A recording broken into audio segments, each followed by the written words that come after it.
ভারতের রাজনীতিতে বহুল আলোচিত তিন নেতা নরেন্দ্র মোদী, রাহুল গান্ধী ও মমতা বন্দ্যোপাধ্যায় তিনজনই নিজেদের রাজনৈতিক দলে খুব সুপরিচিত এবং সফল রাজনীতিবিদ।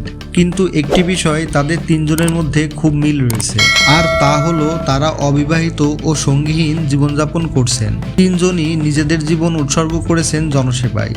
কিন্তু ব্যক্তি জীবনে সঙ্গীহীন, তখন এই বিষয়গুলো জনমনে প্রশ্ন এনে দেয়, কেন এই পথ বেছে নিলেন তারা? কেবল রাজনীতির প্রতি অঙ্গীকার, নাকি রাজনৈতিক জীবনে গভীর কোনো উপলব্ধি? নরেন্দ্র মোদী ভারতের বিজেপি এর প্রধান নেতা ও বর্তমান প্রধানমন্ত্রী। গুজরাটের ছোট শহরে জন্ম নেওয়া নরেন্দ্র মোদী কৈশোর থেকে আরএসএস এর আদেশে দীক্ষিত।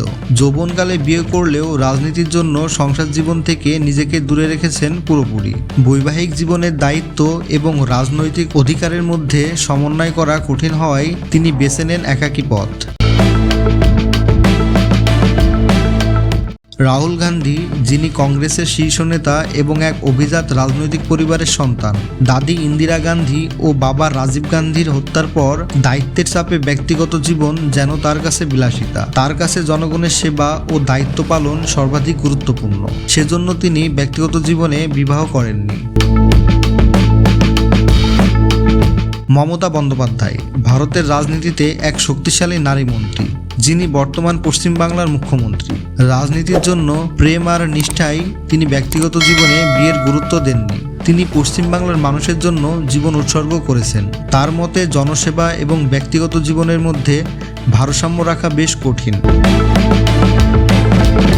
ভারতের রাজনীতিতে এমন অনেক দৃষ্টান্ত আছে যেখানে নেতারা ব্যক্তিগত জীবনের চেয়ে জনসেবাকেই প্রথমে বেছে নিয়েছেন।